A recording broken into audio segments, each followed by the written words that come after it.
And if you let me, Mohammed, as well, I want to add to that our government doing the efforts, there is a short-term plans and a long-term plans. There are short-term plans as far as the political stability, security stability, but the traffic, that's a very big problem, in Egypt for tourism. You can spend 2-3 hours, 4 hours to go somewhere today. That's impossible. The cleanness of the streets, that's really important. The awareness that we have to the people, that's the people has to realize how important, or the importance of tourism for piece of bread. That's a lot. That's the short term. On the long term, I think Mr. Kerry agree with me that it must be the education of these children, of these nations, on the long term, that have the awareness and can work out the awareness to other people. I really think that's very important. 3, the Supreme Council of Tourism must be operated, must be in business, because as far as we know on that business, that if we have in this council, which is the case actually, have a representative, or a minister from every, all together in one council, they really should know what is the problem.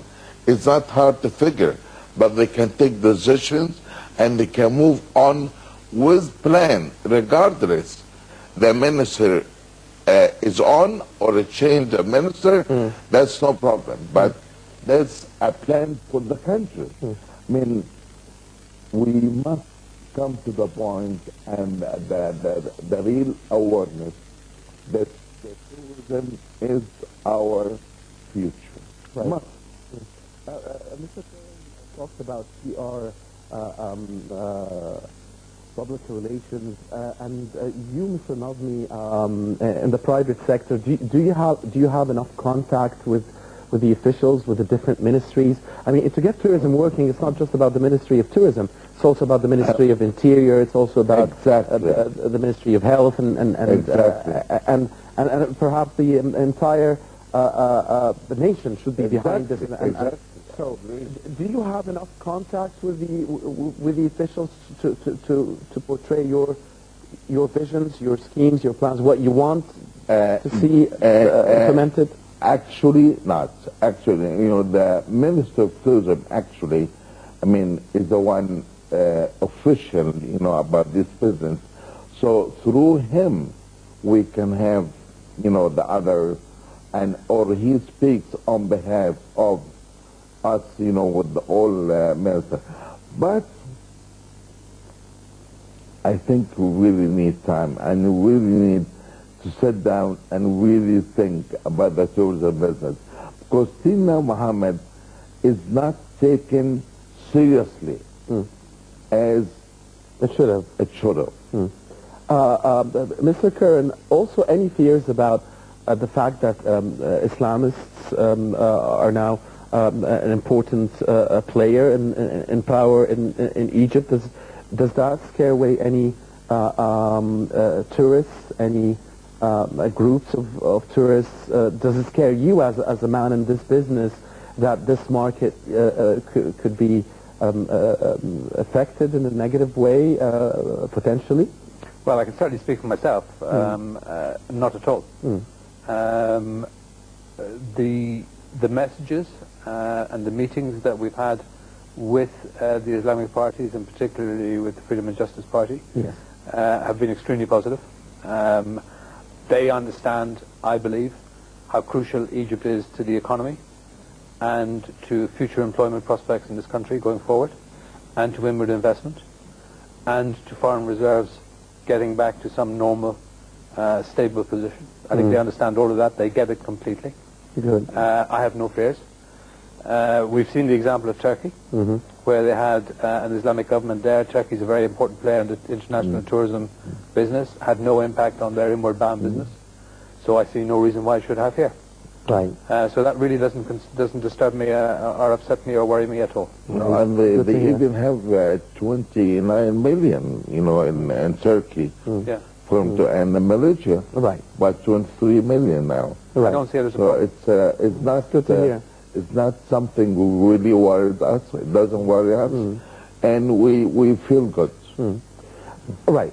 So the fact, Mr. Curran, that in the past few months we've had progress in Egypt in the transitional process. We've had free and fair elections. There were peaceful elections. There is a roadmap now that is clear for the handover of power to a civilian president that will be elected by the nation. The fact that transitional period now is only a few months, has only a few months in its life, and we should have a president, and should things should go back to normal. The progress we've seen and the outlook, does it tell you that Egypt can recover soon, or do you think that the security lapses that occurred here and there, albeit it is a lapse compared to Egypt's relative strength before insecurity, but it might be maybe compared with the outside world, the security is still sound enough. Do you fear that problems could still occur after the end of the transitional period, or do you think things will move forward? I think that's a really good question, Mohammed.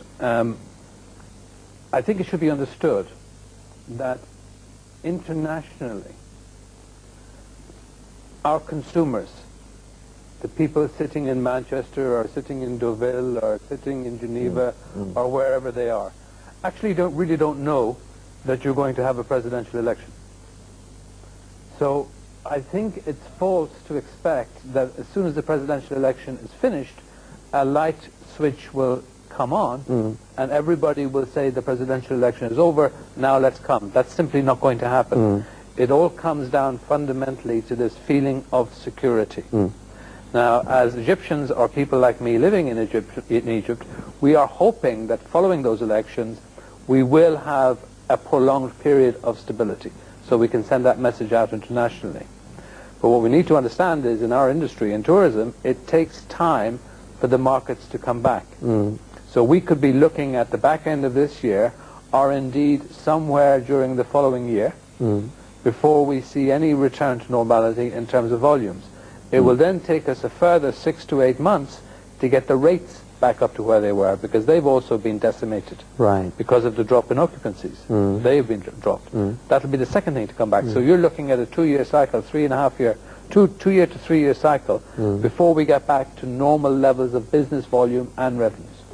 Is it fair to say that security in Egypt, and you've been living here for a long period, and you must have traveled in your business across the globe, is it fair to say that Egypt, the security problems in Egypt are so exaggerated because Egypt used to be so safe, but if we compare with the international norm, Egypt is still safe? Is that fair, or would this be an Egyptian perception? I don't think that's correct. It is true. It was an extraordinarily safe place to live. I brought up 2 children here who are still living here, who never left throughout the entire revolution. It's a very, very safe country. The issue is what has happened in Egypt, and of course don't underestimate what is happening around you. Right. And what is still happening in Syria. Because very often with our international visitors, they package the whole region together. So they look at Libya, they look at Syria, they see what has happened there, and that's another reason that they may not come. And we've had an influx of Libyans coming here, and it is very very clear and very frank. Yeah, and we also, thank you for your frankness. Not at all. and also, Mohammed, we cannot deny the international problem, the international economic problem. The that global we have. financial Yeah, crisis. that It's not happening. So are we offering discounts? I mean, are we in the business offering, good yeah. prices? Oh, yeah, Because the very price, you can always find the price that is right, even just to make up for whatever problems there are. I disagree with you, actually, because the prices are so competitive that in some cases it's very, very difficult to make any profit at all at the prices that are being offered. But when it comes to security, it is the one thing which will not encourage them to accept a ridiculously low price. Because if they feel they're actually putting themselves at risk, there's a better. It is the name of the game. It is the bottom line. It is the bottom line. And also back to you, it's the media. If we can have the media also, look, the media was saying that it hurts us, it hurts Egypt somehow, right?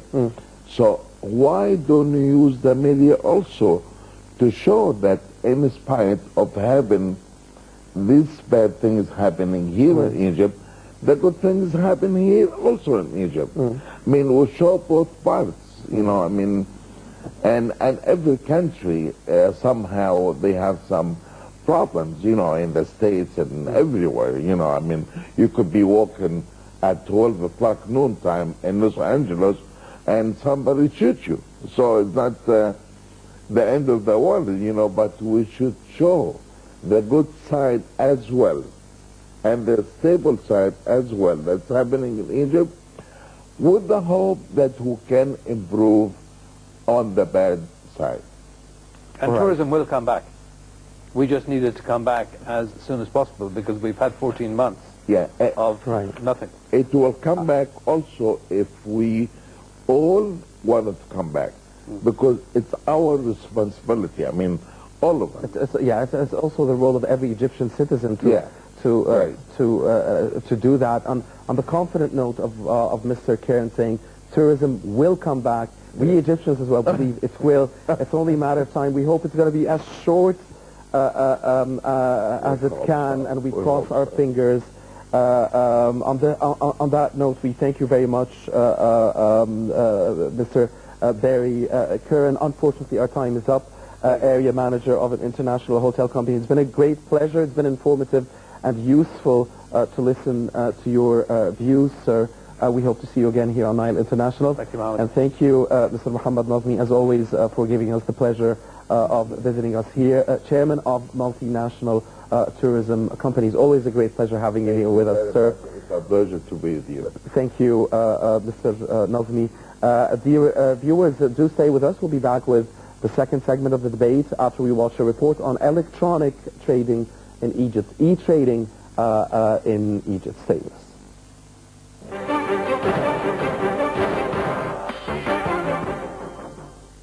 Electronic trading, sometimes called e-trading, is a method of trading securities such as stocks and bonds, foreign exchange,